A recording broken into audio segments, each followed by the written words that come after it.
Bonjour à tous, ravi de vous retrouver dans Smart Job, votre rendez-vous emploi RH, c'est tous les jours, du lundi au vendredi, débat, analyse, expertise et vos rubriques habituelles évidemment. Au programme, aujourd'hui dans Bien dans son job, se former pour trouver le chemin professionnel, mais pas seulement, le chemin personnel le plus harmonieux. On en parle avec Sami Shibani, le cofondateur de Mind the Way, il est notre invité. Le livre de Smart Job, une saison en enfer, non ce n'est pas une série télé, c'est le titre d'un livre, c'est le parcours semé d'embûches de Christophe Urios. Histoire d'audace, d'échec et de résilience, coécrit avec Frédéric Rémillet, édition Erol. Frédéric Rémillet sera notre invité dans quelques instants. On parlera avec lui de la manière dont on peut surmonter les crises et ses doutes et la pression, notamment dans le sport de haut niveau. Et puis, comme chaque vendredi, le cercle des experts. On parlera de la crise Covid, évidemment, avec des mesures plus contraignantes en matière de télétravail. Est-ce que ça désorganise, évidemment, les entreprises? Et puis, malgré la vague Omicron, les bons chiffres de la croissance pour 2022, est-ce qu'il faut y voir un paradoxe, parce que le ministre de l'économie a fait des annonces de soutien aux entreprises notamment, et un décalage des remboursements de certains PGE. On fera le point avec nos experts dans quelques instants. Et puis fenêtre sur l'emploi senior, misez sur votre valeur ajoutée. Éric Touvenel, le responsable des activités, transactions et conseils d'Expert Connect, sera notre invité à la fin de l'émission. Tout de suite, c'est Bien dans son job.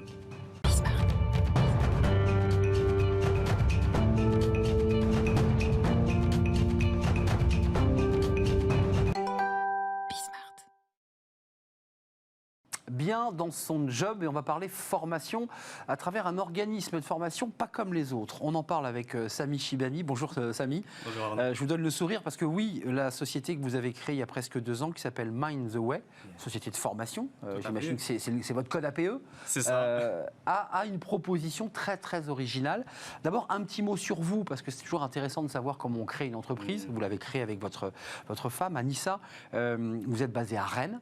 À l'origine, vous venez des RH. Donc vous avez une expérience forte dans les RH. C'est ça, tout à fait. À l'origine, en fait, j'ai un master en ressources humaines avec un parcours tant dans la partie recrutement, développement des ressources humaines et un poste en tant que responsable des ressources humaines.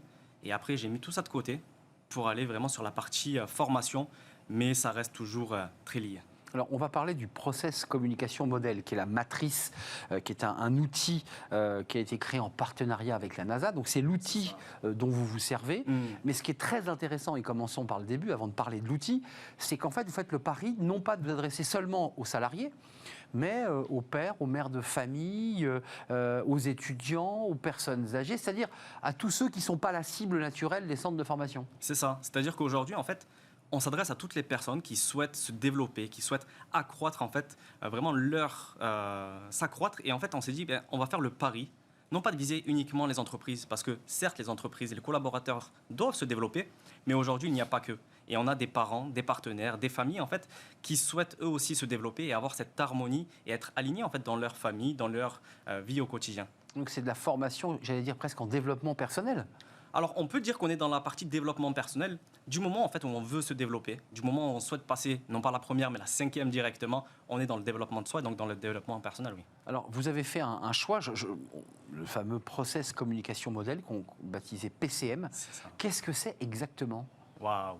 Ah oui. Ça, c'est une très bonne question. C'est une très bonne question. La ProcessCom, en fait, c'est quoi? ProcessCom, communication modèle, c'est quoi? C'est un modèle qui, à l'origine, en fait, a été développé par Taibi Keller. Taibi Keller, qui est un psychologue et qui souhaitait, en fait, travailler avec la NASA et se dire, on va envoyer des personnes dans l'espace. À un moment donné, ils vont rester ensemble. Il faut que ça se passe bien. Sinon, ça ne va pas le faire. Et bien, en fait, ils se sont rendus compte, à travers différentes approches, qu'il y avait 6 types de personnalités. Ces 6 types de personnalités, on les a en nous. Et en fait, on s'est dit, on va arriver à comprendre leur fonctionnement, leur comportement, leurs besoins et toutes ces manières en fait, de fonctionner, leurs mécanismes, et se dire, à travers ça, on va sortir un inventaire qui va nous permettre vraiment d'avancer ensemble, main dans la main. Alors, ces personnalités, ce sont vos clients, vos futurs clients, parce qu'en fait, vous me disiez en préparant l'émission que ce que je vais citer là, on les a tous en nous. C'est ça. C'est pas en silo, on peut les avoir tout en nous. Alors, il y a les analyseurs, selon le fameux PCM, les persévérants, les empathiques, les imagineurs, les promoteurs, les énergiseurs. Alors, autant persévérants, empathiques, on voit, imagineurs aussi, énergiseurs, plus compliqué, promoteur aussi. C'est quoi un énergiseur dans la catégorie de ce classement? Alors, énergiseur, en fait, déjà, je tiens à dire une chose, c'est que aujourd'hui, le but, ce n'est pas de mettre dans des cases. Au contraire, c'est de sortir de ces cases-là. Quand on part du premier principe de la process communication modèle, qui est on a toutes ces personnalités en nous, déjà, on ne peut pas nous mettre dans des cases. Donc vraiment, là, je vais faire une lecture qui est on va dire, d'une personnalité qui n'existe pas en soi parce qu'on a les six types en nous, mais le type énergiseur, c'est quoi? C'est une personne qui, quand elle va vous parler, déjà, elle a la patate, elle a le smile, elle a les sourcils, et elle va parler en Arnaud, comment tu vas? Ça va bien? Et en fait, c'est cette énergie-là qui se dégage, et on le voit. Mais aujourd'hui, Parfois, on est un peu surpris par ce genre et en d'attitude. fait, voilà, c'est ça. On se dit, tiens, Mais c'est là, en fait, que trop d'énergie. trop énergiseur, c'est Ouais. ça. Mais aujourd'hui, la process com est là pour arriver à réguler et se dire, regardez, avec la perception que j'ai, ma façon de voir le monde, j'ai l'impression que cette personne-là est à part. Non, elle a son type de personnalité. Et elle peut trouver sa route, parce que c'est quand même l'objectif. C'est ça, et elle peut trouver sa route en fonction de ses besoins, en fonction de qui elle est réellement. Pas besoin de faire comme les autres, entre guillemets. Promoteur, c'est quoi? On imagine promoteur. Il construit, il invente, il bâtit. Opportuniste. Opportuniste. Opportuniste, c'est-à-dire que c'est quelqu'un qui va arriver directement en se disant, je vois l'opportunité, je vais foncer. Et c'est une personne, ça aussi des fois on a du mal, c'est une personne qui quand elle parle, quand elle communique, va utiliser plutôt l'impératif. Et on va se dire, mais cette personne-là me donne des ordres. Non, c'est quelqu'un qui a besoin d'être dans l'action. C'est quelqu'un qui va aimer en fait l'adrénaline. Elle a besoin de se sentir vivre. Mais alors, c'est que le PCM, à travers votre méthodologie, tord le cou finalement aux a priori ou aux biais qu'on pourrait avoir sur les individus. C'est ça. Aujourd'hui, en fait, nous, la chose qu'on fait que répéter en formation dans nos accompagnements, c'est tolérance. Parce que quand on a compris qu'on a chacun notre façon de voir le monde, en fait, imaginez-vous qu'on a 6 types de lunettes. Et que quand je vais parler avec vous, Arnaud, je vais prendre une paire de lunettes pour pouvoir m'adapter. Et quand j'ai compris ça, j'ai compris qu'en fait, les gens qui m'entourent, les personnes qui m'entourent, sont comme moi. C'est juste qu'on a notre individualité, mais qu'on peut s'adapter à tous. C'est intéressant ce que vous nous racontez, parce que vous nous parliez des astronautes qui partaient dans l'espace, mais ces jeunes des quartiers issus, comme on dit, de la diversité, parfois ils ont des attitudes ou des façons d'être qui ne collent pas. Et pourtant, ils ont un potentiel incroyable, ils ont des envies, ils ont envie de créer leur boîte. C'est aussi ça que vous réussissez à canaliser? Alors aujourd'hui, là, ce que je tiens à dire, c'est qu'aujourd'hui, c'est la vision qu'on peut avoir de ces personnes-là. Et aujourd'hui, ce n'est pas à un groupe de personnes de changer. Ce sont, je vais parler des lunettes, c'est à changer notre paire de lunettes. C'est-à-dire qu'aujourd'hui, l'image qu'on peut avoir de jeunes de quartier, de jeunes qui font des études, qui ne font pas d'études, c'est notre façon de voir les choses. Et quand on a changé notre façon de voir les choses, tout change. J'aime bien vraiment une phrase qui est que si on ne peut pas changer une chose, changeons la perception, la façon dont on voit cette chose. Et là, on a tout gagné. Il n'y a pas un petit pas l'un vers l'autre à faire quand même? La communication, c'est ça. Ouais, Process, communication, modèle. Il faut aller l'un vers Il l'autre. faut aller l'un vers l'autre. Mais à un moment donné, si je change ma paire de lunettes, c'est déjà que je commence à aller vers vous. Et déjà, je commence à m'adapter. Imaginez-vous juste une chose, Arnaud. On communique ensemble.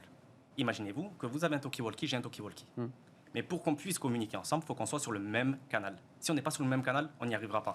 C'est souvent d'ailleurs la difficulté entre un recruteur et un jeune, parce qu'il a très envie de bosser dans l'entreprise, il l'a ciblé, mais il n'a pas les mots, il est l'énergiseur, il est plein d'énergie, et quelque part il fait peur. Il fait peur. Mais aujourd'hui, quand on a compris que nous, notre but c'est quoi? C'est de former ce jeune, mais c'est aussi de former ce service RH. Ce service RH en disant, regardez, des jeunes, il va y en avoir différents. Il va y avoir différentes personnes. Mais toi, en tant que jeune, apprends à comprendre en fait qui est en face de toi et dans tel contexte, comment ça se passe pour pouvoir avancer avec. Votre business, parce que ça fait presque 2 ans que l'entreprise existe, c'est comment faire pour aller toucher finalement, parce que dans l'entreprise c'est facile, il faut faire des démarches commerciales, proposer vos services, et j'allais dire c'est traditionnel. Là, vous êtes sur un public qui est compliqué à toucher. C'est ça, c'est qu'aujourd'hui, en fait, compliqué, oui et non, c'est surtout que aujourd'hui, certaines personnes ne savent pas qu'elles peuvent se former. C'est uniquement dans les entreprises, oui, c'est ce parcours très traditionnel. Mais aujourd'hui, nous, en fait, la façon dont on va toucher, c'est en donnant du contenu gratuit. Parce que nous, notre but aujourd'hui, à Anissa et moi-même, c'est de démocratiser certains outils. C'est des outils qui sont utilisés dans certains cercles, certaines sphères. Et vous les démocratisez? On veut les démocratiser, pour que ça puisse toucher un maximum de personnes. Gratuit, j'imagine ensuite qu'il y a une prise en charge commerciale, parce que vous êtes quand même obligé de vivre et de vous développer et de créer. Est-ce que... Question un peu pratico-pratique, le CPF, dans le cas de ces personnes que vous accompagnez, alors ce sont des personnes qui ne sont pas toujours en emploi. Hein. C'est ça. Comment elles font là dans ce cas-là? Aujourd'hui, le CPF, en fait, la formation de process communication modèle, elle est utilisable avec le CPF. C'est une formation qui est reconnue, c'est-à-dire que c'est un organisme de formation à part entière et quand on veut se former à la process com, on peut l'utiliser.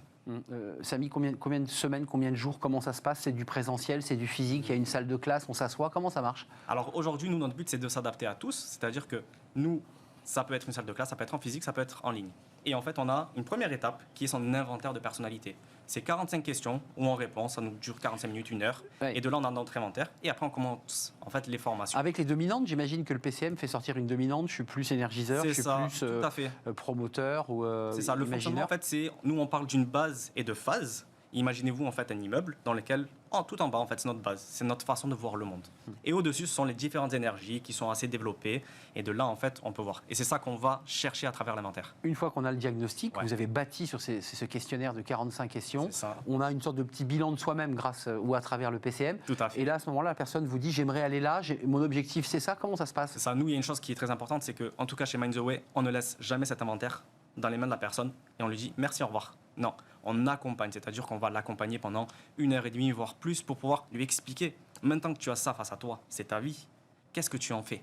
Où est-ce que tu veux aller? C'est très intime en fait ce que vous lui. C'est plus qu'intime, tout à fait. J'imagine que ça doit secouer quand même celui qui reçoit ce petit bilan de lui-même, Ah, son miroir. C'est génial ce que vous dites, parce que on a eu des rires, on a eu des pleurs, Ben ouais. on a eu des remises en question, des personnes qui ont eu du mal à s'en remettre parce Ouais. qu'elles arrivent à voir ça face à elles et elles se disent waouh, C'est moi ça. c'est moi. Ouais, c'est dur de se regarder en face en fait. Hein. C'est dur de se regarder tel que l'on est réellement. C'est ça. Mais aujourd'hui, c'est pour ça qu'il y a cet accompagnement qui arrive par la suite. Merci Sami Chibani d'être venu nous rendre visite. Merci à vous, Arnaud. Bon retour à Rennes, bonne chance pour la suite de vos activités. Co-fondateur de Mind the Way avec votre épouse Anissa, avec cette méthodologie, vous l'aurez compris, particulière à travers ce PCM, ce PCOM, comment vous l'appelez? Processcom. Le ProcessCom. Ça, je suis rentré dans le jargon du ProcessCom. Merci d'être venu sur notre plateau. Tout de suite, c'est le livre de Smart Job comme chaque semaine. Et tiens, on va s'intéresser justement à la capacité de surmonter nos doutes, nos échecs. Comment on peut faire? Il y a un livre qui nous en parle et on accueille son auteur tout de suite.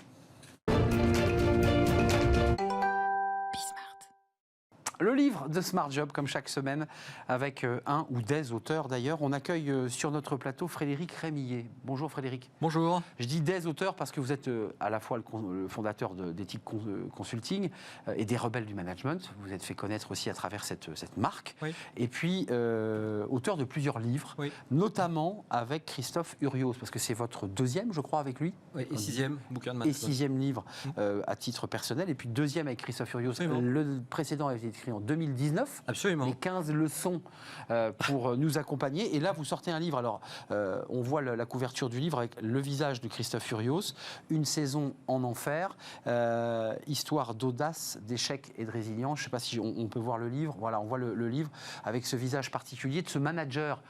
Donc, c'est le patron des joueurs de l'équipe de rugby de Bordeaux.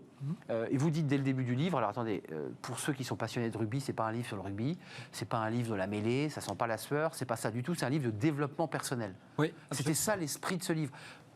Vous racontez que c'est une rencontre entre Urios, sa personnalité assez incroyable, et vous, oui. et que finalement vous avez cheminé ensemble pour fabriquer ce livre. Absolument.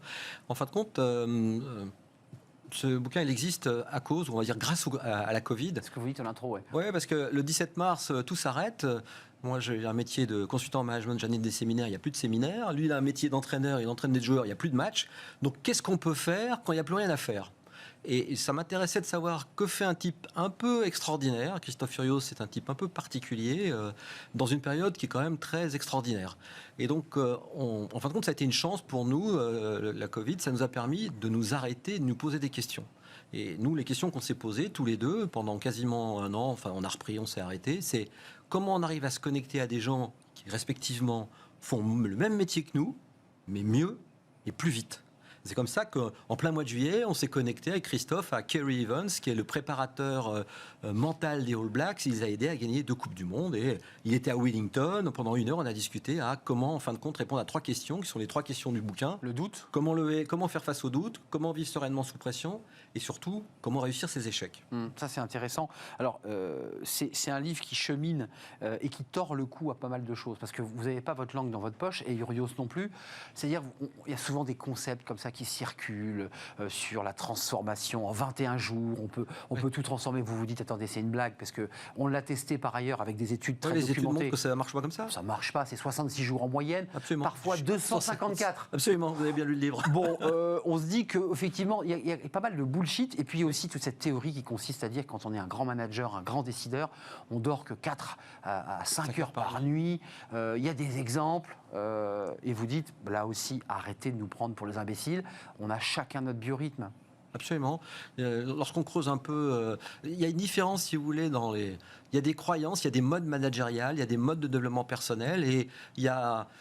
Raymond Aron le disait très bien, il y a le monde dans lequel on pense et le monde dans lequel on vit. Il y a vraiment une différence. On pense que parce que Napoléon dormait 3-4 heures par nuit, Steve Jobs ou Tim Cook, le successeur, d'Apple, parce qu'il se lève à 3 heures du matin pour faire de la méditation, qu'à 5 heures il réfléchit, à 6 heures il fait de la stratégie, à 7 heures il va faire du sport, à 8 heures il est au boulot. Qu'en faisant ça, on va être le Tim Cook de notre entreprise. Ça marche pas comme ça. Bezos dit l'inverse dans votre livre. Parce qu'il dit j'ai besoin. Oui, absolument. Si je le cite. Vous citez Bezos, vous dites moi j'ai mes 8 heures, oui. Et puis je prends souvent des décisions importantes, beaucoup de petites décisions, pas beaucoup de grandes, mais beaucoup de petites, oui. Et ça se passe bien. Enfin, il y a quand même dans votre livre l'idée de prendre un peu le contre-pied de finalement toutes les idées reçues. Oui. Finalement, comment on en sort et comment on surmonte ces doutes? Comment on fait? Parce que finalement, c'est un peu la question à laquelle vous répondez, en creux. Alors, comment on fait face aux doutes? Déjà, la bonne nouvelle, c'est que tout ce qu'on a vécu depuis à peu près un an et demi, on a quand même plus de temps qu'avant, parce qu'on a une dynamique d'être dans l'action en permanence, et là, la Covid nous oblige à nous arrêter. Donc, alors, il y a un piège dans lequel il ne faut pas tomber, j'en parle dans le livre, c'est de faire de la surinformation, parce que la surinformation est très anxiogène. Donc, ce qui a été le cas pendant le Covid, oui, vous le dites. Hein. Oui, bien sûr. Submergé de tweets, de WhatsApp et d'infos. Mais encore maintenant, le sujet principal, c'est quoi? C'est la Covid, et maintenant, c'est la présidentielle. Bon, donc, ce sont des sujets qui renvoient à beaucoup, notamment la Covid, à beaucoup d'incertitudes. Donc, plus on pense à un sujet incertain, plus ça peut rendre très, très anxieux. Et donc, nous, modestement, dans le bouquin, on parle de deux pistes. La première piste, c'est de savoir quelle est notre philosophie personnelle. C'est-à-dire qu'en fin de compte, qu'est-ce qui nous aide à nous lever le matin? Et mine de rien, la première fois qu'il y a 5-6 ans, un confrère m'a posé la question, j'ai dit, voilà, c'est ça, mais c'est pas tout à fait ça, et puis ça devait tenir en une phrase. C'est pas si simple. Hein. Et en 5 minutes, j'avais toujours pas fini. Maintenant, c'est très très clair, je sais quelle est ma philosophie personnelle, et Christophe aussi, on a la même, c'est être meilleur ne s'arrête jamais. Être meilleur ne s'arrête jamais. Mais ça nous a pris... Performant. Progresser, des petits pas, des petites routines. Dans le livre, il y a une partie que je trouve intéressante, c'est qu'il y a la notion, et là vous faites une comparaison directe au métier du sport, la notion de récupération. Oui. Ça, c'est une partie que je trouve intéressante parce que là, on peut la comparer directement aux sportifs. Ils poussent beaucoup, ils font beaucoup d'entraînement. Et de fait, il faut faire du jus, il faut récupérer. Oui. C'est pareil pour un décideur, un manager, parce qu'ils ont la tête dans le guidon, on a l'impression qu'ils ne s'arrêtent jamais. C'est très mauvais. C'est toujours la même chose, une croyance. C'est la croyance du chef héroïque. Le chef héroïque doit celui qui doit travailler plus, qui doit toujours être de bonne humeur, qui ne doit pas avoir d'état d'âme, qui doit être courageux, sachant que le courage, ça n'existe que s'il y a de vulnérabilité. Quelqu'un qui est courageux, 360 jours par an, tout le temps de bonne humeur, ça vous paraît pas suspicieux, comme disent les amis québécois? C'est pas possible. Il n'est pas normal, ouais. C'est pas normal, c'est suspect. Donc vous nous conseillez, parce que c'est pas un livre pense-bête, hein, c'est un livre de réflexion, mais c'est quoi les conseils que vous nous donnez, que vous leur donnez à ces décideurs? Très simple, faire des siestes. Faire des siestes en semaine. Des micro-siestes, je suis un adepte de la micro-sieste, 15 minutes, 20 minutes, aller marcher. Vous le dites, hein, le sport, la marche. La marche, l'idée c'est pas de se transformer, comme vous l'avez dit, c'est pas un livre sur le rugby, l'idée c'est pas de proposer aux lecteurs de devenir des champions de France de rugby, mais fermer son téléphone, faire une marche d'un quart d'heure, ou toutes les 20 minutes, regarder à 20 mètres, 20 secondes. Donc là, malheureusement, on n'a pas beaucoup d'armes, mais mais vous pouvez quand même sortir du studio et 20 minutes à 20 mètres, 20 secondes. Ça vous oxygène le cerveau, ça vous donne une pêche d'enfer. Vous portez quand même, et ça le sport, je trouve, est intéressant pour cela quand on le compare, l'idée que la performance, elle est aussi liée au bien-être, au fait qu'on est bien dans son corps et qu'on est bien dans sa tête, et quand on est un sportif de haut niveau, c'est vital. Oui. Ça doit marcher aussi, j'imagine, pour les sportifs de l'entreprise de haut niveau. J'imagine. L'analogie, elle est très simple entre l'entreprise et le sport professionnel. Il y a des temps de jeu, des temps de pause. Il y a des temps de jeu, des temps de pause. Pourquoi, alors que les sportifs de haut niveau pensent à récupérer, pourquoi les cadres des managers qui sont des athlètes de haut niveau, surtout en ce moment dans les organisations, n'auraient pas des temps de récupération? Il faut s'inspirer des bonnes pratiques. Et vous l'avez dit tout à l'heure, elles sont totalement transposables sur la récupération. On peut le faire. Clairement, clairement. J'allais dire, j'ai gardé le meilleur pour la fin parce que ce livre est très très riche, très intéressant, très très documenté aussi, il faut le préciser, parce que vous apportez toujours la preuve de ce que vous apportez. Il vaut mieux. C'est très intéressant. Il vaut mieux en ce moment. Parce qu'au fond, on jette comme ça en l'air, et on se dit, c'est quoi la preuve? Et il y a le document, il y a la référence de l'étude américaine ou autre. Non, j'ai la préface de Bernard Magrez, parce qu'en fait, je l'ai lu en ayant quasiment terminé le livre. C'est incroyable parce que Bernard Magrez, c'est un homme important. Il a une vingtaine, 40 châteaux. 42 châteaux, 4 grands crus. Voilà, c'est une marque dans le vin, c'est Oui. une célébrité dans le vin. Et il raconte son histoire totalement cabossée, partant de rien, Oui. qui était un cancre. Oui. Et quelque part, la leçon qu'il veut nous donner, c'est quoi? Pourquoi l'avoir choisi finalement, Magrèze? Très simple, c'est écrit sur toutes ses bouteilles, jamais renoncer. Jamais renoncer. Quand il avait 6 ans, parce que c'était un cancre à l'école, son père lui collait une pancarte dans le dos avec un bonnet d'âne, et sur la pancarte dans le dos, il était marqué « Je suis un âne ». Et il devait aller de chez lui à l'école avec cette pancarte. Je peux vous assurer que ça l'a construit pour la vie entière. Et à 86 ans, quand je discute avec lui dans le cadre de cette préface, c'est vraiment ce qu'il a vécu là, c'est ce qui fait qu'il a une hargne indescriptible pour ne jamais renoncer. Vous parlez de l'orgueil dans le livre, hein, il y a Ouais. la notion d'orgueil. Vous dites c'est important l'orgueil, c'est pas un vil sentiment. Il y a l'orgueil, il y a l'envie aussi, comme pour une équipe de rugby, il raconte sa demi-finale. Bon, ils n'étaient pas gagnants, mais ils se sont battus à l'orgueil. Là, c'est l'humiliation là qui est le moteur de Magrèze. Oui, c'est l'humiliation. C'est l'humiliation. On n'est pas obligé, si vous voulez, pour faire que nos enfants sortent de leur zone de confort, de leur mettre des pancartes dans le dos. Ouais. Il y a des limites Ouais, à trouver, hein, c'est une autre éducation. Ouais. Mais c'est l'orgueil, c'est l'orgueil. C'est de montrer, d'ailleurs, puisque vous m'amenez sur ce terrain-là, il a racheté un château il y a quelques années et il a donné comme titre du vin « Si mon père savait ». À 70 ans, c'est-à-dire 60 ans après ce qui lui est arrivé, c'est toujours marqué au fer rouge. Donc, comme dit la phrase, on marche sur les traces, sur les pas de notre enfance tout le temps, quoi. Visiblement, pour le cas de Magrèze, c'est le cas. Pour Magrèze, c'est ça. Oui. Un mot de conclusion, ce livre, il se destine à qui? Vous le destinez à qui? Tous les gens qui se posent ces 3 questions, comment faire face aux doutes, comment vivre sereinement sous pression, comment réussir nos échecs. Et je lui ai fait passer un test de robustesse, ce livre, parce qu'il était coécrit avec un 3e auteur qu'on n'a pas pu citer, mais il est à la fin, en remerciement en lettres capitales. C'est mon fils de 19 ans qui est journaliste. Et je lui ai dit, essaye de m'aider à écrire un bouquin qui ne soit pas uniquement à destination des hommes blancs de plus de 50 ans qui perdent les cheveux comme moi. Et il m'a aidé à le faire. Donc il y a un 3e homme qui est votre fils. C'est un clin d'œil que vous lui faites aujourd'hui sur le plateau. Frédéric Rémier, merci d'être venu. Merci. L'auteur, alors vous êtes l'auteur de plusieurs livres. Le dernier, c'est celui-ci, Christophe Urios, en photo avec ses lunettes et ce regard si particulier que vous décrivez dans le livre. Christophe Urios, Frédéric, et votre fils qui n'est pas dans la couve. Et qui sera dans les prochains. Il sera dans le prochain. Hein, Absolument. Là, vous l'avez dit en plateau. Hein. Oui, je l'ai dit en plateau. C'est enregistré et c'est aux éditions Erol. Merci de nous avoir rendu visite. On fait une courte pause et on va retrouver les experts de Smart Job. C'est le débat de fin de semaine pour balayer l'actualité. Il y a eu beaucoup de choses, le télétravail bien sûr, les bons chiffres de notre économie et de la croissance et en même temps le gouvernement qui continue à maintenir la perfusion dans certains secteurs. Est-ce qu'il faut y voir un paradoxe? On en parle tout de suite avec les experts de Smart Job.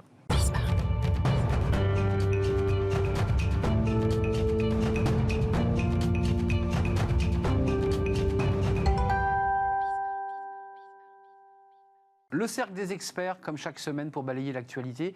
Alors, elle est riche, mais elle est un peu monocentrée, notre actualité, évidemment, autour de ce Covid, cette vague Omicron, et les décisions de la ministre du Travail d'obliger les entreprises, à minima, à faire du télétravail 3 ou 4 jours, avec obligation, avec des contrôles. On va en parler. Puis, il y a les bons chiffres de l'économie, qu'il faut peut-être matiner aussi des aides gouvernementales, parce que le gouvernement ne retire pas totalement la seringue et va continuer à aider certains secteurs, en baissant même d'ailleurs le seuil d'aide à 65%. C'était 80% du chiffre d'affaires auparavant, maintenant on passe à 65%. C'est une aide assez significative. Et puis au même moment, on assouplit les remboursements de PGE qui devaient démarrer en fin mars, début avril. Et de nouveau, on va assouplir ces remboursements, c'est-à-dire on va repousser les remboursements. On en parle avec mes invités. Marine Balançard, bonjour. Bonjour. Directrice générale du cabinet Ariséal. Et votre livre, rappelez-nous son titre. Décider, ça se travaille. Décider, ça se travaille. Je sais qu'il vous tient très à cœur ce livre. Olivia Copin, bonjour. Bonjour. Vous êtes fondatrice de Juste, vous savez, je suis tentée de Just, il faut arrêter de dire ça, de Juste Business. Oui. Et vous êtes enseignante au CELSA. Merci d'être là. Merci à Et vous. Jean-Michel Garrigue est avec nous. Bonjour Jean-Michel. Bonjour. Vous êtes directeur associé en charge des RH chez BLB Associés. Commençons par le télétravail. Vous avez vu ça d'un bon œil, l'attitude de la ministre qui est devenue plus autoritaire qu'elle ne l'était, puisqu'en septembre, vous vous en souvenez, chacun était libre de faire ce qu'il voulait. 3 mois plus tard, le coup près est tombé. C'est obligatoire avec contrôle du télétravail. C'est la bonne méthode, ça ou pas?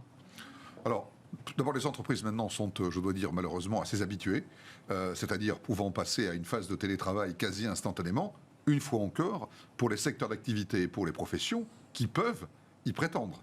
Car, vous vous souvenez qu'on en avait parlé sur ce plateau il y a quelques mois, la scission que ça a pu créer, pour résumer, entre les cols bleus et les cols blancs, est un souci dont on n'a pas fini d'en tirer les conséquences une fois que la phase pandémique sera terminée. Mais pour l'adaptation des entreprises, aujourd'hui, elles sont quand même, elles ont acquis les réflexes et elles se sont donc adaptées. Et effectivement, d'ailleurs, le nombre d'événements qui sont annulés au mois de janvier, qui avaient été eux-mêmes reportés au mois de novembre et décembre, qui avaient lieu au mois de janvier, sont à nouveau annulés.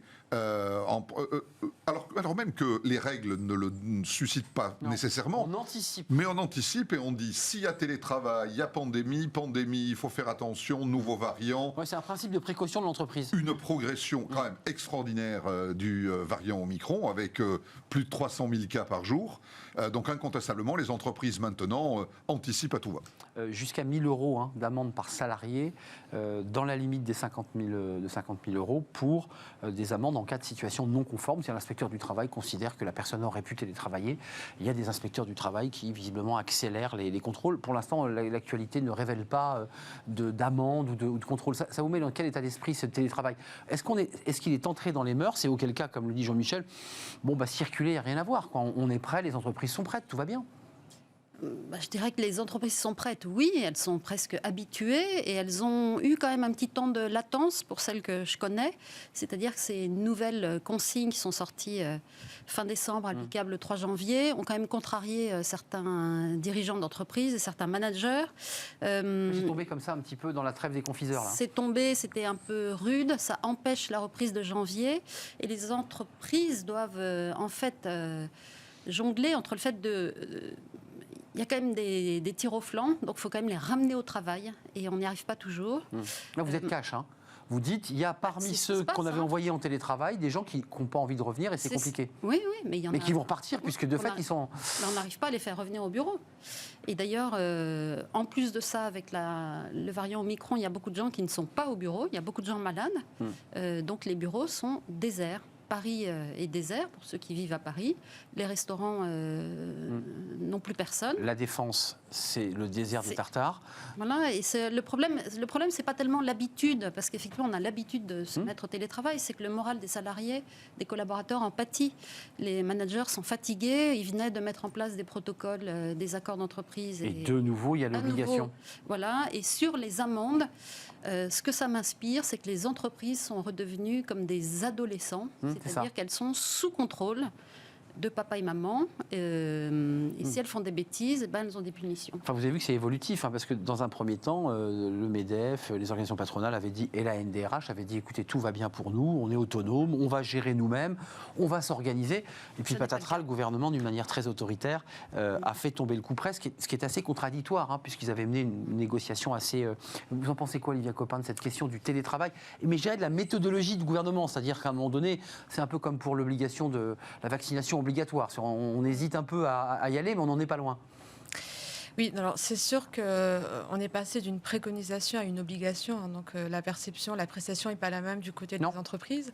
Après, comme vous le disiez, alors est-ce que la méthode est bonne ? Ce qui est sûr, c'est que pour l'instant, le virus, ça reste quand même le maître du temps, des calendriers. Donc ce qui a été dit en septembre n'est plus valable aujourd'hui. Je pense que les entreprises, comme d'ailleurs chacun d'entre nous, les citoyens, on a appris à vivre malgré la fatigue, malgré l'usure psychologique, avec cette incertitude. Sur l'aspect organisationnel par rapport au télétravail, le plus dur a été de s'y mettre en mars 2020. Aujourd'hui, ça fait 2 ans qu'on vit avec ça. Mais pour rejoindre ce que vous disiez, je pense que le plus difficile... Les fameux tirs au flanc, là. Voilà. Alors, tir au flanc, je ne sais pas...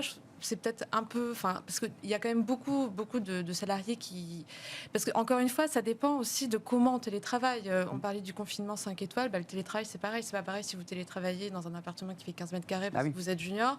C'est pas pareil si vous êtes cadre sup et que vous avez un bureau à la maison. C'est pas pareil si vous avez des enfants et qu'un jour sur 2, l'école vous appelle parce que vous devez garder... lui aussi n'est pas là. À le Covid, on n'en parle pas beaucoup, mais il y a un vrai sujet. Il y a un vrai sujet. Les instituts qui gardent leurs enfants, bien sûr.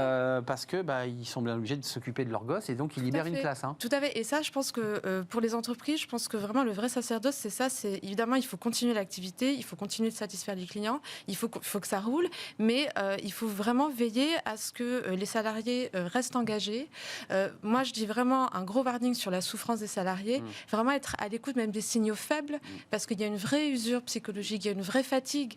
Les chiffres sont alarmants. On a fait une émission avant-hier. Et puis surtout, veiller au management abusif, c'est-à-dire qu'à partir du moment où on est dans le télétravail, il faut veiller aussi au droit à la déconnexion.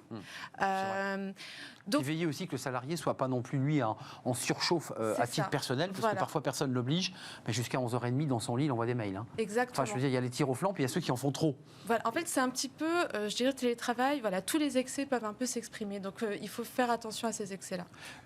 Jean-Michel Garrigue, un mot, puis on parlera des bons résultats et des aides aux entreprises. Juste un point positif pour ceux qui ne peuvent pas être en télétravail et qui sont obligés de rester sur leur lieu de travail, leur lieu de production, de distribution. Il y en a plein. C'est que il y en a plein. Une majorité.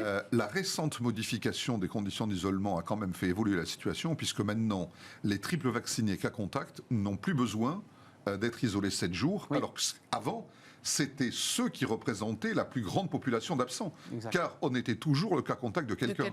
Et on se retrouve... On tirait un peu sur la corde, non? Bien sûr, oui, il y a eu des cas contacts. Probablement. Oui. Il y a eu des cas contacts, comment dirais-je, de complaisance, exactement. Mais enfin, cela dit, autour de nous, nous en avons sûrement vu chacun de nous. Et cette modification, qui est minime dans son expression, a beaucoup de conséquences. C'est ce que me disent déjà les DRH en ce début d'année, en disant le cas contact, au moins, il est triple vacciné. Alors, il doit faire un test pour vérifier, etc. Mais ça réduit mais il peut rester le trou d'organisation dans l'entreprise. Vu que l'explosion du variant Omicron, ça aurait été ingérable, je pense, de continuer avec ce type d'organisation. Là, effectivement, heureusement, on reste sur les personnes qui sont contaminées. Une difficulté dans les écoles, en termes d'effectifs, en termes d'emploi. Il y a beaucoup d'écoles, de classes qui ferment parce que le prof ou l'institut est obligé d'aller s'occuper de son enfant. Parce que lui-même, la classe de son enfant a fermé. Et donc, il y a toute une chaîne dont on n'a pas encore bien perçu les conséquences. Tournons-nous vers les annonces de Bruno Le Maire. Alors ça, elles sont intéressantes parce que là aussi, tout se joue dans les calendriers. On nous avait dit, écoutez, à partir de janvier, on va retirer la prise. Alors, vous allez me répondre, Olivia, tout ce qui a été dit en septembre n'est plus tout à fait dans la réalité, mais la prise, on ne la retire pas. Vous avez vu, on maintient l'activité partielle prise à 100%, ça pour les secteurs en grande difficulté. Je pense aux discothèques, à certains secteurs de l'événementiel. Et puis, accessible dès 65% de perte du CA. Rappelez-vous, le chiffre précédent, c'était 80%. Comment vous regardez cette... On est quand même dans un contexte d'élection présidentielle. Donc, est-ce qu'il faut le prendre en compte? Est-ce que cette donnée-là est essentielle au choix et à la conférence de presse qu'a tenue Bruno Le Maire, c'était mercredi, je crois? Alors, une fois encore, on en a déjà beaucoup parlé sur ce plateau, on peut reprocher beaucoup de choses au gouvernement, mais pas de ne pas essayer de prendre en compte la situation économique difficile des entreprises. À l'instant même où ils fermaient les discothèques, ils ouvraient la voie à la prise en charge à 100% du chômage partiel, etc. Ils ont encore franchi un cran supplémentaire, comme vous le dites, Arnaud, depuis ce début d'année, en abaissant les seuils. Et manifestement, cette politique va demeurer encore pendant quelques semaines ou quelques mois jusqu'à l'élection présidentielle. En avril, quoi. Voilà. Alors, ce n'est pas la réflexion que je vais faire n'est pas du tout politique, mais je dirais c'est de bonne guerre.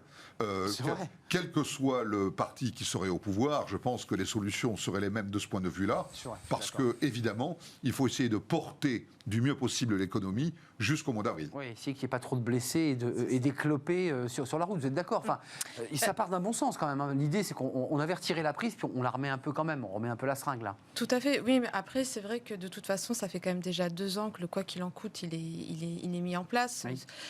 Donc, ils vont pas s'arrêter maintenant. Depuis le début, en fait, il y a 3 fronts, le front psychologique, le front sanitaire et le front économique. Donc, évidemment, il faut faire le maximum pour sauver des vies dans les hôpitaux, mais aussi sauver des vies sur le plan économique et éviter le plus voilà. L'un ne doit pas aller sans l'autre. C'est tout le problème depuis le début. Alors, fortiori, évidemment, là, on va arriver dans une année particulièrement stratégique. Donc, on est à la fois des acteurs économiques, mais aussi des citoyens qui allons bientôt voter. Donc, évidemment, ça peut rentrer en jeu. Mais quand même, cette stratégie, c'est la même depuis le début. Critique ou pas sur la méthodologie? Parce que en fait, ça reste le fil rouge pour la première fois de notre histoire, un État est intervenu, en tout cas, je parle de la France, d'une manière colossale pour sauver des emplois. C'est du jamais vu depuis 1945, c'est ce qu'avait dit Bruno Le Maire, et c'est vrai. Oui, c'est tout à fait vrai, mais je reviens à l'entreprise qui est passée de adulte à adolescente et qui reçoit de l'argent de poche du gouvernement. Effectivement, c'est de bonne guerre parce que ce sont les élections. Bruno Le Maire a pris soin de préciser que c'était pas du quoi qu'il en coûte, mais on y est en plein. Donc, le simple fait qu'il ait besoin de préciser ça nous fait penser qu'on est revenu en plein dans le quoi qu'il en coûte, qu'on n'a jamais quitté d'ailleurs. C'était légèrement atténué. Oui, et puis mais le problème, c'est c'est qui va payer tout ça. Le problème, c'est que l'endettement mondial est énorme, a augmenté de 30%. On est à 245% du PIB mondial. Moitié dette publique, moitié dette privée. C'est colossal et on se fragilise énormément. C'est-à-dire que plus on fait ça et plus on s'empêche de pouvoir réagir à des futures crises, parce qu'on n'aura plus de marge de manœuvre financière. L'inflation et la remontée est plus des taux importante que ce que les économistes avaient prédit. Il y a quand même une dette derrière, on n'en parle pas. Et d'ailleurs, Bruno Le Maire là, n'a pas mis de coût sur ces nouvelles mesures. Il n'a pas dit combien ça coûtait. Enfin, vous soulevez un élément important pour les chefs d'entreprise que vous rencontrez, c'est ce rapport à l'État. Avant Covid, où des chefs d'entreprise disaient « Mais attendez, j'ai créé mon entreprise, j'ai pas besoin de l'État ». On a entendu ce discours-là chez certains chefs d'entreprise. Bon, là, force est de constater que l'État est plus que jamais présent. Enfin, ça crée une sorte de choc presque culturel, idéologique, quand même, cette situation. Oui, alors, moi, je trouve que c'est un choc, mais je pense quand même que ça a été un choc vertueux. Enfin, c'est du moins ce que je pense. Ça a été un choc vertueux. La preuve en est d'ailleurs, c'est qu'un certain nombre d'entreprises, je crois qu'on les chiffre d'ailleurs par milliers, ont remboursé par anticipation le PGE qui leur avait été accordé par l'État, parce que par précaution, elles avaient thésaurisé, cagnoté, si je puis dire, thésaurisé, se sont rendues compte qu'elles pouvaient rembourser. Elles ont remboursé. Beaucoup de grands groupes, ça représente des milliards d'euros qui ont été restitués à l'État. Et je trouve que globalement, c'est comme les salariés, il y a des exagérations, il y a des gens qui en profitent, il y a des entreprises qui en ont profité. Moi, je connais des restaurateurs qui m'ont dit ça a été un pain béni la période pandémique parce que j'ai gagné beaucoup plus d'argent que je n'en gagnais avant dans mon activité. Entre les aides directes de l'État... Entre la prise en charge et les aides, j'ai gagné plus d'argent. Eh bien, voilà, si certains m'en profitent parce qu'ils ont tiré la corde plus que nécessaire... C'est pas bon quand même, c'est un effet d'aubaine qui est quand même... Bien sûr, c'est un effet d'aubaine. Mais globalement, je pense que beaucoup d'entreprises ont réellement été sauvées à cause de ces plans-là, dont on peut toujours discuter, les calendriers, les niveaux, etc. Mais je pense que ce souci qu'a eu l'État français... Et une fois encore, ce n'est pas une réflexion politique, d'aider du mieux possible les entreprises. Je suis d'accord avec vous pour dire qu'on en paiera le prix, ça c'est sûr, mais au moins, dans ce raisonnement à court terme, ça a été productif. Le prix à payer du quoi qu'il en coûte. C'est ce que vous soulevez en fait. C'est les générations futures en fait. Voilà, on ne le voit pas parce que c'est plus lointain, mais on est quand même à la merci d'une remontée des taux et d'un renchérissement du coût de la dette. Les États-Unis vont remonter les taux, donc visiblement ça va arriver chez nous. Mais déjà, donc c'est la panique là, à la bourse de New York, mais c'est normal. De toute façon, c'est vrai que c'est une équation compliquée. Alors effectivement, comme vous le disiez, il y a toujours des profiteurs de guerre, mais globalement quand même, il y a beaucoup d'entreprises qui n'auraient pas pu encaisser ce choc. Quand même, je veux dire, on parle d'un arrêt complet, total de l'économie. Ce n'était pas arrivé depuis 1945. Donc, s'il n'y avait pas eu les mesures comme le chômage partiel, alors c'est sûr que cette dette-là, on sait qu'on va la payer, mais s'il n'y avait pas eu tout ça, c'est des millions de personnes qui auraient perdu leurs emplois, c'est des chefs d'entreprise qui auraient tout perdu. Donc, de toute façon, la perte, elle aurait eu lieu. Là, effectivement, avec la dette, on la masque un petit peu. Et les drames humains. Donc, effectivement, je pense que c'est une solution, c'est un problème assez difficile. Parce que circuler pour mieux sauter, dit Marine Balançard. Mais finalement, le risque, il arrivera plus tard. Il y a d'autres pays qui n'ont pas fait ça. D'autres pays ont laissé les restaurants ouverts. L'Espagne, l'État n'a pas d'argent. Ils ont dit, vous restez ouverts. C'est vrai. Protocole. Et l'Espagne a choisi des modes d'ailleurs par rapport au vaccin très différents du nôtre en termes de. Mais c'est pas la culture, c'est pas la culture française. Sur les PGE, je voulais juste vous entendre parce que ce qui était impossible au mois de décembre, parce que certains lobbies ou fédérations professionnelles, je ne sais pas si vous aviez suivi cela, mais étaient montés au créneau auprès de Bruno Le Maire pour demander, pour certains, effectivement, je pense à des commerçants, je pense à des restaurateurs, un étalement plus long des remboursements. Impossible. Et puis là, en janvier, on a un étalement du remboursement jusqu'à 10 ans au lieu de 6 ans. Donc c'est donc possible d'étaler la dette. Et un report de 6 mois du début de remboursement à fin 2022, puisque les premiers remboursements devaient arriver en avril. Alors vous allez me redire, bah oui, mais attendez Arnaud, c'est de bonne guerre, c'est l'élection présidentielle.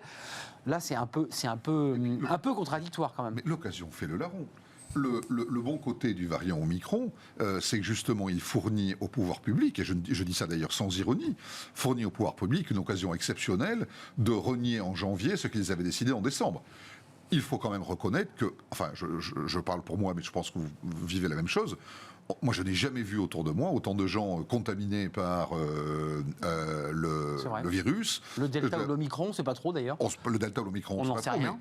Vraiment, c'est ça. C'est une explosion des cas autour de moi. Mais les gens travaillent. En fait, ils travaillent de chez eux avec le virus. Ils travaillent, ils sont souvent maintenant. Grâce au vaccin d'ailleurs, il faut le préciser. Ils sont plus vaccinés, etc. Mais donc, du coup. C'est ça la nouveauté, si je peux me permettre. On continue à produire dans le tertiaire grâce au. C'est une occasion. Les chiffres aujourd'hui, plus de 300 000 contaminations quotidiennes, c'est du pain béni, si je peux employer l'expression pour le gouvernement, parce que ça lui permet de prendre toutes les décisions qu'il souhaite en arguant de l'extrême contamination de ce variant, qui est d'ailleurs incontestable. Alors vous avez vu, il y a un autre élément dans ce qu'évoquait Bruno Le Maire. Il y a ces aides très directes, du quoi qu'il en coûte, qui n'est pas du quoi qu'il en coûte. Et puis il y a quand même cette idée qui va monter dans les semaines qui viennent, c'est peut-être de petites cagnottes, parce que la croissance, selon les chiffres de la Banque de France, est supérieure à ce qui avait été annoncé en décembre. On a quelques petites marges fiscales de TVA et de rentrée. En un mot, il y a une petite cagnotte qui s'est créée. C'est paradoxal ou pas? Parce que l'économie ne s'est jamais aussi bien portée. Enfin, on est dans un moment là aussi un peu étrange et historique. La croissance est très haute, on n'a jamais eu une croissance aussi haute. Comment vous regardez ce jeu un peu de la cagnotte là qu'on est en train de constituer? On va effacer la dette avec? Parce que c'est souvent le débat de la cagnotte. Avec ça, on efface la dette. Ah non, c'est le pot de terre contre le pot de fer. Ouais. C'est une toute petite cagnotte par rapport à la... Voilà. Ça donne des marges de manœuvre bienvenues au gouvernement pour prendre un certain nombre de décisions à vocation peut-être électorale d'ailleurs au fond de leur esprit, mais aucune mesure ne rattrapera jamais le poids abyssal de la dette qui a été contractée depuis 2 ans, ça c'est absolument sûr. Donc la dette on l'efface, qu'est-ce qu'on fait de cette dette? Vous n'êtes pas les experts de la dette, mais... On n'est pas l'Argentine quand même, hein. On va rembourser notre dette, j'espère. Enfin, Bruno Le Maire l'a redit avant le début de l'année 2022, là. Il est évident que la France rembourse sa dette. Sans augmenter les impôts, vous avez entendu. Hein. Oui. Parce qu'il y a tout un débat dans la campagne qui est de dire que les salariés ne peuvent pas subir des augmentations d'impôts, donc on ne touche pas aux impôts. Il va falloir trouver quelque chose. Et puis en plus, on en parle comme si c'était déjà une dette du passé, mais c'est-à-dire qu'on est toujours dans la pandémie. Quand vous écoutez les experts scientifiques, une pandémie dure 5 ans. Donc là, ça voudrait dire qu'on est juste au milieu de la pandémie. Donc continuons de nous endetter, mais la pandémie n'est pas encore derrière nous. Donc, mais dans quel état d'esprit vous êtes pour cette rentrée 2022? Vous dites, finalement, c'est le jour sans fin, qui était la une, je crois, de Libé il y a quelques temps, mais finalement, on n'en sort pas. C'est-à-dire qu'on reste dans une espèce de machine à laver du Covid et que finalement, le salarié est en train de tomber dingue. Le salarié, oui, les collaborateurs, c'est l'incertitude qui les gêne, c'est le fait de ne rien pouvoir planifier, ou dès qu'on planifie quelque chose, c'est déplanifier 3 semaines après. C'est très Donc déstructurant. ça, c'est l'incertitude. Voilà. Donc ça, c'est très fatigant. Donc ils sont chez eux, ils devraient être moins fatigués, mais ils sont plus fatigués. Et vous évoquiez les burn-out et les risques de dépression qui sont très importants. Bien sûr, parce que là, on est sur une fatigue structurelle, quoi. Ça fait 2 ans. Vraiment, encore une fois, je pense aux parents, sans parler des personnes qui ont des enfants, qui se retrouvent, notamment les femmes, avec la charge mentale, à gérer à la fois le travail et la garde à la maison. Donc, et puis, oui, je pense cette fatigue, parce que finalement, quand on vit comme ça des vagues un peu agressives, on a l'impression de se retrouver 2 ans en arrière, c'est-à-dire quasiment confiné chez soi. C'est compliqué d'aller au restaurant parce qu'on se dit qu'on va avoir le Covid. Donc, c'est très anxiogène. C'est très anxiogène. On a tout fait. On a fait tout ce qu'il fallait, tout le monde s'est vacciné. 91%, qu'est-ce qu'on peut faire de plus? l'immunité collective normalement est acquise. Qu'est-ce que vous disent vos DRH, Jean-Michel? Parce que il y a quand même le débat, vous ne l'avez pas repris, sur les fainéants, ou en tout cas les réfractaires, ceux qu'on n'arrive pas à faire revenir au bureau. Il y a quand même ce débat, il y a quand même une transformation de la manière dont on travaille et qu'on regarde le travail. Ce Covid a transformé ça, fondamentalement. Vous savez que je fréquente beaucoup des DRH de grands groupes, CAC 40, SBF 120, groupes non cotés, etc. J'organise beaucoup d'événements avec eux. Ce sont des thématiques, des DRH groupes, donc des thématiques mondiales. On n'est pas là pour parler des relations sociales en France, etc. On est là pour évoquer des problématiques groupes. Jusqu'alors, jamais la santé au travail n'était venue dans nos dîners de rencontres avec des échanges avec des experts, etc. C'est un peu l'enfant pauvre. Oui, alors, on connaissait bien la situation, mais c'était, pardonnez-moi l'expression, du ressort des DRH de pays ou des DRH de branches. aujourd'hui, il n'y a pas un événement, un dîner que je peux organiser ou une conférence, etc., sans que ce sujet soit évoqué. Pour vous faire d'ailleurs sourire, le prochain dîner de DRH du CAC 40, là, que j'ai dans 15 jours, je fais intervenir sur cette thématique Frédéric Salman, que vous connaissez bien, qui sort en livre d'ailleurs la semaine prochaine sur le sujet. C'est un médecin qui a beaucoup sensibilisé l'entreprise sur le sujet. Je le fais intervenir justement pour débattre avec les DRH du CAC 40 sur cette thématique qui jusqu'alors n'était pas du tout l'apanage des niveaux de groupe, mais des niveaux de pays. Aujourd'hui, c'est vraiment une thématique absolument centrale. Elle concerne toutes les populations, tous les pays, avec des niveaux différents. Il y a des pays, ne l'oublions pas, dans lesquels les gens se sont retrouvés en confinement, en chômage total, sans aucune prise en charge.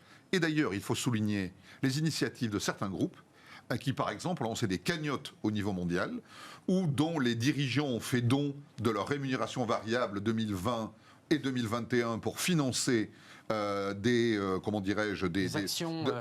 actions mondiales qui arrivaient à récupérer comme ça plusieurs dizaines de millions d'euros pour permettre de donner un peu de revenus à des collaborateurs qui se retrouvaient du jour au lendemain sans assurance chômage parce qu'il n'y en a pas chez eux, sans prise en charge d'assurance maladie parce qu'il n'y en a pas chez eux quand on ne travaille pas. Et donc, c'est les variables... Il y a eu des efforts de solidarité qu'il faut remarquer aussi. Vous en pensez quoi de cette situation-là où la santé, où l'entreprise se retrouve à devoir...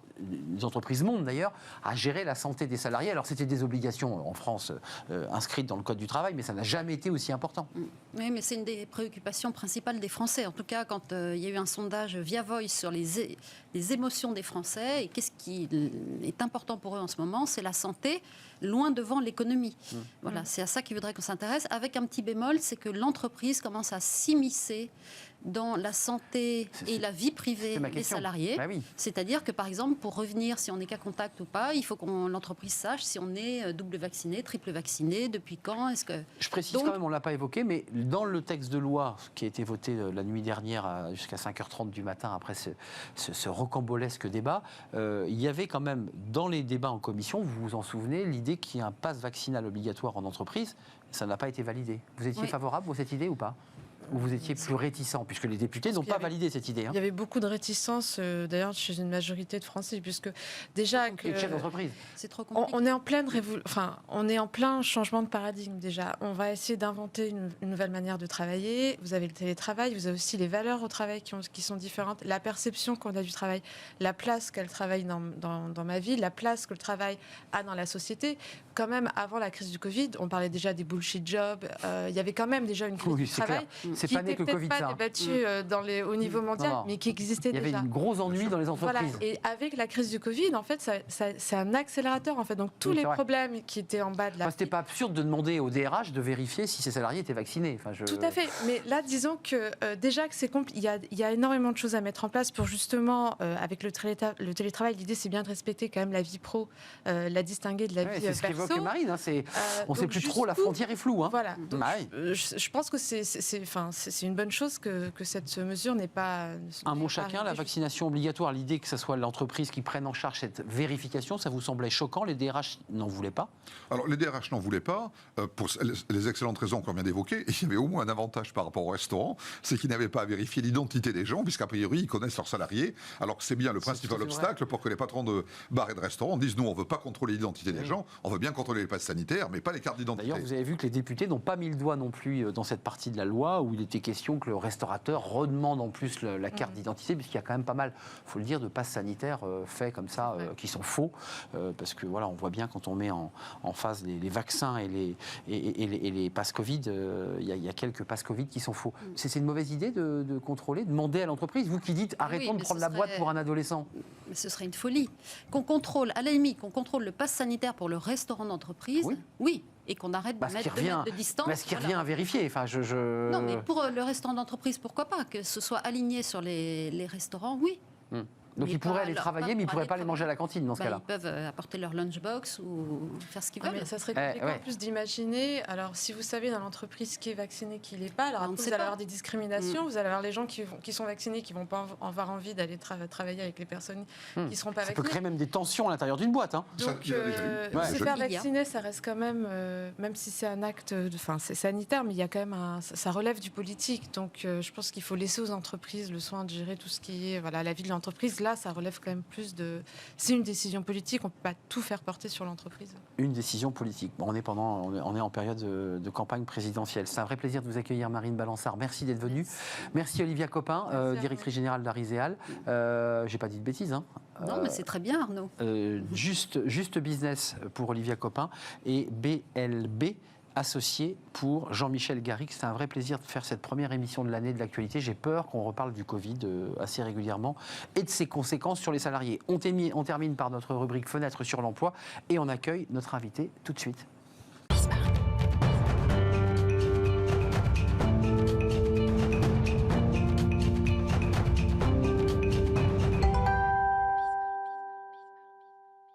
Fenêtre sur l'emploi pour terminer notre émission. On va parler des seniors. Ils ont toute leur valeur en entreprise. Alors parfois, ils quittent très tôt et trop tôt l'entreprise et ça fait un vide au sein des organisations. On en parle avec Éric Touvenel. Bonjour Éric. Bonjour. Vous êtes le responsable des activités de transition et conseil d'Experts Connect qui viennent régulièrement sur notre plateau, accompagnés de ce livre, des 60 plus utiles, heureux et en pleine forme, le travail post-retraite. Ça, c'est ce livre, voilà, on le découvre.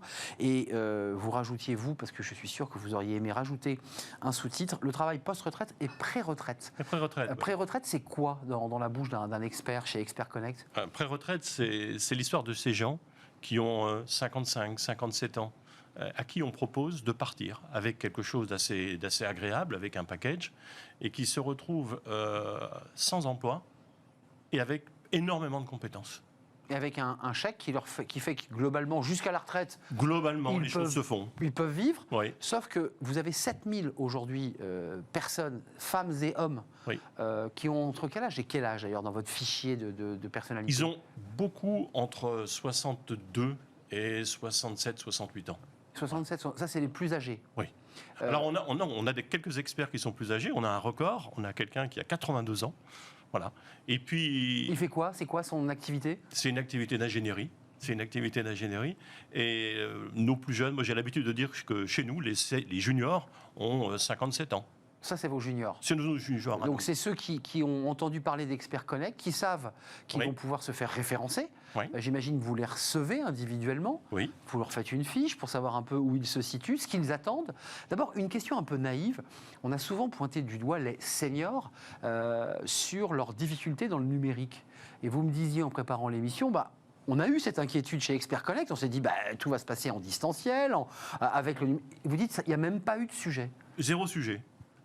Alors, on ne sait pas distinguer là-dedans ce qui relève de la compétence de chacun ou de la compétence qui a été transférée par les petits-enfants. Ouais, mais ça a fonctionné. C'est-à-dire qu'ils ont pu connecter leurs ordis, Zéro problème. continuer à apporter leur savoir et leurs services. Zéro problème. Ils poussent la porte d'Experts Connect, d'abord parce qu'ils ont entendu parler de vous. Vous êtes la référence, je dirais, pour l'activité post- ou pré-retraite des seniors. Oui. C'est quoi la typologie de ces retraités actifs? Ils vous disent, moi, j'ai pas envie de m'arrêter, c'est pas possible. Ils n'ont pas envie de s'arrêter. Ils ont envie de continuer à se faire plaisir. Ils ont envie d'exister encore socialement.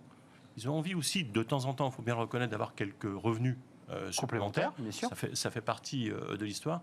Et ce côté, j'allais dire, plaisir au travail et relation sociale, être social, c'est un point extrêmement important parmi eux.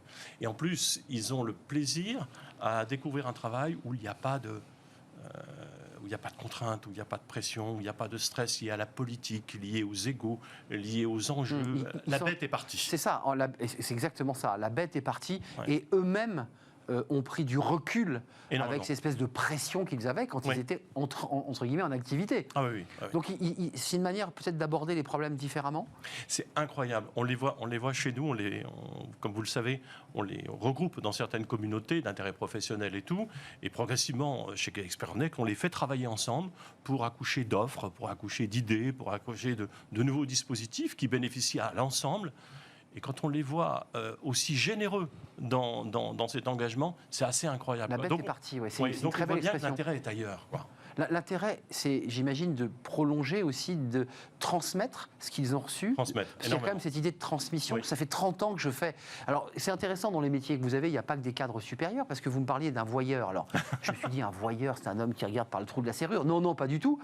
C'est quoi un voyeur, celui qui fait ce métier-là? Alors, les voyeurs, on les appelle les voyeurs, mais ce n'est pas tout à fait ce nom-là, mais ils sont effectivement référencés comme des gens qui ont une formation de savoir-voir, en fin de compte. Ça se passe le long des rails de chemin de fer. Et ce sont des gens qui font les tournées des voies et qui ont vocation à regarder l'état des chemins de fer et d'identifier les besoins de maintenance, les besoins de modification, etc. À l'œil. Non, mais je veux dire, ça peut paraître bébête, mais ça demande une compétence, parce qu'il faut avoir quand même des données techniques pour savoir si le boulon, si le Il y a un rail... référentiel compétences, il y a tout ce qu'il faut pour ça, oui. Ah oui. Donc, Mais c'est un métier qui est basé sur le geste et l'expérience. Ça, c'est important quand même. Il faut faire un focus en un mot sur cette question, parce que combien de salariés quittent une entreprise après 50 ans? Ils étaient des clés essentielles, souvent un peu dans l'ombre d'ailleurs, parce qu'ils faisaient le bon geste, ils avaient la connaissance d'une machine, et c'est souvent un drame dans l'entreprise. Alors c'est bon pour les finances de l'entreprise, Oui. Basiquement, mais Oui. c'est très mauvais pour la bonne marche de l'entreprise. Oui, effectivement, ça c'est le grand paradoxe que vivent les entreprises et qui a déjà été souligné ici. C'est, je viens de la finance, donc c'est les contrôleurs de gestion qui ont trouvé que ça coûtait très cher. Oui, C'est ça. qui ont trouvé que ça coûtait très cher. Et puis d'autres personnes qu'on a peut-être moins consultées qui trouvaient que c'était très utile d'avoir ces personnes.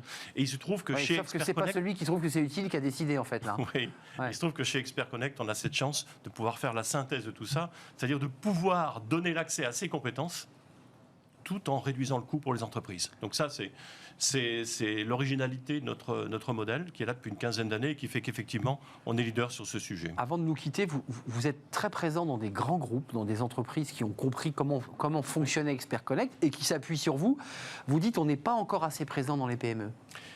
En fait, le constat est que avec cette économie qui repart, il y a des besoins qui s'affichent partout. On est extrêmement sollicité. Et on commence à être de plus en plus sollicité par des PME. Et ça, c'est nouveau.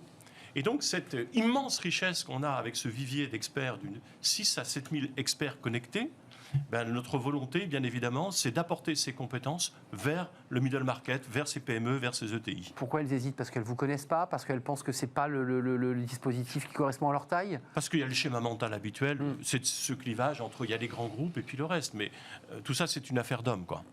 Et avec les personnages que l'on a, avec les experts avec lesquels on travaille, l'humain étant tellement mis au centre de leurs préoccupations que généralement, ça se passe très bien, quoi. Éric Touvenel, d'un mot avant de nous quitter quand même, le statut qu'ils choisissent. D'abord, ils vont toucher leur retraite ou leur pré-retraite, mais on peut travailler, il faut le préciser, en parallèle. Ah oui. Mais c'est important de le dire, parce que certains disent, mais j'ai pas le droit. Si, vous avez le droit. Ils prennent des statuts quoi, d'auto-entrepreneur, de société? En général, c'est ça le statut en règle générale, vous vous retrouvez avec un choix entre l'auto-entrepreneur, la micro-entreprise ou la SASU. Voilà. Et en fonction des revenus que vous escomptez sur votre activité, vous allez choisir l'un ou l'autre. Donc, en fait, sur les 7000, j'imagine qu'il y a très peu de retraités qui repartent en CDD, CDI en mettant le doigt dans la machine. Ça n'existe pas. Chez nous, ce sont des missions que l'on fait et c'est même une des conditions pour que ça fonctionne bien. Bien sûr, bien sûr. Donc, c'est du freelance, en fait, hein, cette émission. C'est du freelance, puisque l'idée de départ, c'était le freelance. Freelancing, mission longue, mission courte, c'est quoi la moyenne des missions Il y a des missions qui prennent quelques jours, jusqu'à des missions qui prennent plusieurs mois sur plusieurs années. Donc on a les deux cas. On a le cas par exemple d'un mentoring d'une jeune DRH dans une ETI internationale, 2 heures par semaine par téléphone pendant 6 mois. Et puis des gens, cette semaine, des gens qui nous demandent d'intervenir pendant 18 mois pour mettre en place un schéma de paye pour 5000 personnes. Donc là, c'est des années. Merci Éric Touvenel d'être venu, responsable des activités de transition et conseil d'Expert Connect. Merci de nous avoir rendu visite avec ce livre, Le travail post-retraite, écrit d'ailleurs par les fondateurs de cette entreprise. Merci de nous avoir suivis. Merci à vous. C'est la fin de notre émission. Merci à toute l'équipe. Merci à Alice Pitavi à la réalisation. Merci à Alex pour le son. Et merci à Fanny Griesmer qui m'accompagne dans cette émission. Bon week-end à tous. On sera là lundi, évidemment. Même lieu, même heure. Portez-vous bien. Bye bye.